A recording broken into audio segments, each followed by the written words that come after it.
And I think there are two ways to answer it. One is what you're describing about is a kind of an informal mentoring process in which more experienced journalists in the newsroom will take the younger ones under their wing. And I think that requires two parties, though, to be interested in it. It's not just the older journalist, the more experienced journalist wanting to be a mentor. It also requires the younger journalist to be humble about realizing I have something to learn from these older people. And I remember very clearly the first newspaper I worked on for a summer job. It was my first paying journalism job. And there were a lot of very young people in the newsroom. I was 19 years old. I was a summer intern.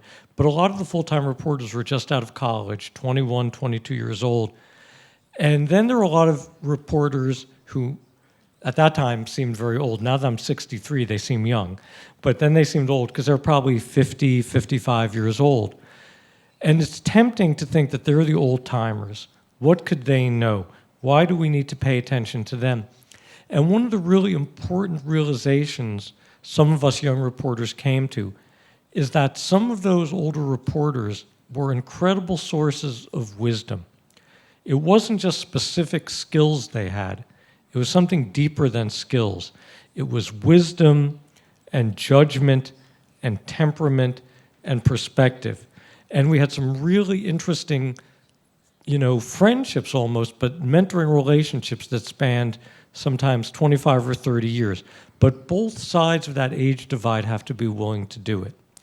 You can't have the older person saying, oh, these millennials, what do they know? And you can't have the younger person thinking, those old people in the newsroom, they grew up before there was even the internet. What do I have to learn from them? So both parties have to be willing. But then institutionally, news organizations have to realize that even after you've hired someone, or even after people have been on your staff for a long time, continuing education is vital. Doing staff development, staff retraining, and morale building is vital.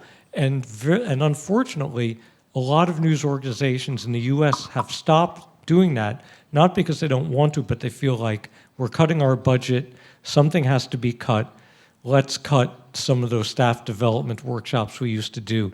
And I just think that's a case of doing something that saves money in the short term, but is harmful in the long run. Because if you develop better journalists, you'll have a better product, and I think a better product will always do better in the marketplace. But this is, again, something that has to be taken on by newsroom executives. They have to be the ones to decide it's really important to do this.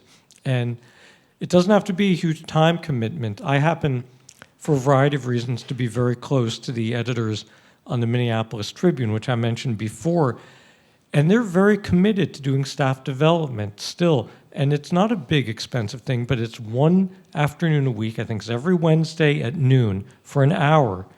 They get a brown bag lunch in their conference room with a different guest speaker talking on a different topic. And some of it is about practical skills, and some of it is about building morale and keeping people interested and excited. And it can't cost them that much money to do it. So you have some people not out reporting for that hour, and you buy a dozen people sandwiches. It's not all that much money, but I think the payoff is very large.